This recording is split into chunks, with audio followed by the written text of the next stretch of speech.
quick introduction about organic compound, all right? So the first thing to actually put into context is to tell you that whatever we've been learning earlier, a lot of the structures are all aliphatic, all right? Aliphatic organic compound are cyclic or non-cyclic. We actually have some of them that earlier we have discussed. So say, for example, our butene and our cyclobutane, okay? So all these are aliphatic organic compound. So I think really a good question to ask is that what constitutes an organic compound? In order for you to make up an organic compound, you need to have C and H.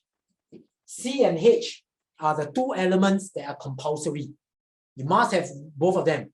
So therefore, if you ask me whether carbon dioxide is an organic compound, the answer is no. Because it does have carbon, but it does not have hydrogen, right? So in order for you to qualify to become an organic compound, you must have C and H first. And then on top of it, you can have other elements. So for example, like nitrogen, or your chlorine, or your bromine, sulfur, etc. Okay? Or your oxygen. Okay? So that is actually the definition of organic compound.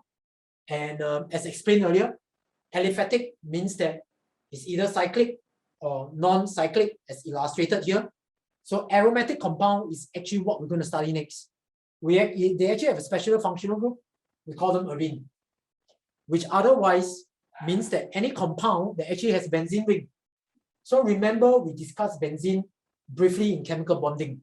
When we discuss in the context of chemical bonding, what we did explain to you is that you need to see that as far as the double bond is concerned, all these are in fact pi bond. So first of all, to understand the unique structure of benzene is that when Kekuli actually conceived the structures, he actually see actually it's like something like a snake, like the snake bite its own tail. And indeed it's correct because all the carbon atoms are all sits actually on the plane. They all sit exactly on the whiteboard now. And each of these carbon atom is trigonoplanar in shape, or sp2, and bonded to a single H. All right. So a couple of points that you need to note is that it means that the pi bond actually is this. It's actually perpendicular to the bond. So it means that if these two carbon can form pi bond, and these two carbon can form pi bond, there's nothing wrong in these two carbon being able to form pi bond, which is the reason why the pi bond end up rotating. So the pi bond becomes basically your electron distribution or your structures, all right, of the organic compound no longer becomes static.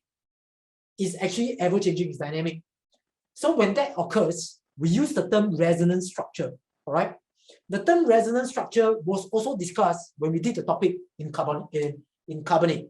So how come in a lot of compounds that we learn, that we found on the soil, like calcium carbonate, magnesium carbonate, a lot of things exist as carbonate because carbonate is very stable. In the same vein, this is one of the resonance structure. Of course, it's not fixed because we all realize that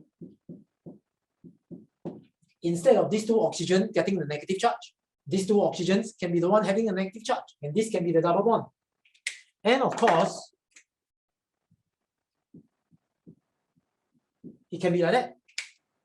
So basically, if the carbonate has these three different electronic structures as to how they arrange their electrons, then we all know that it means that this carbonate is actually very stable because the electrons could actually hop around.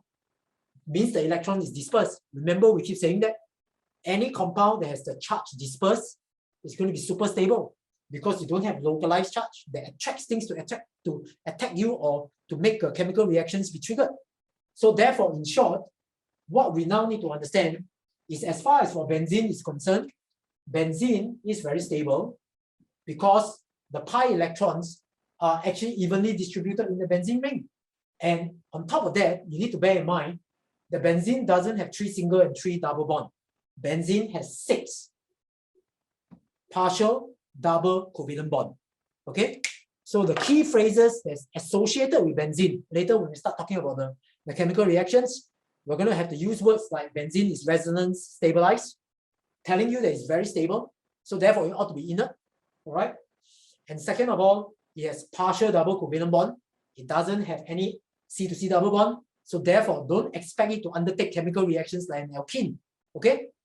And last but not least, it actually has a ring of electron-rich pi electrons in the benzene, which obviously will lead us to the next point that we know that benzene will now be able to attract electrophile. Okay? So that's the introduction for benzene. I'll wrap it up in just saying this. Benzene is planar, all right? All the atoms sit on the plane, and benzene is non-polar.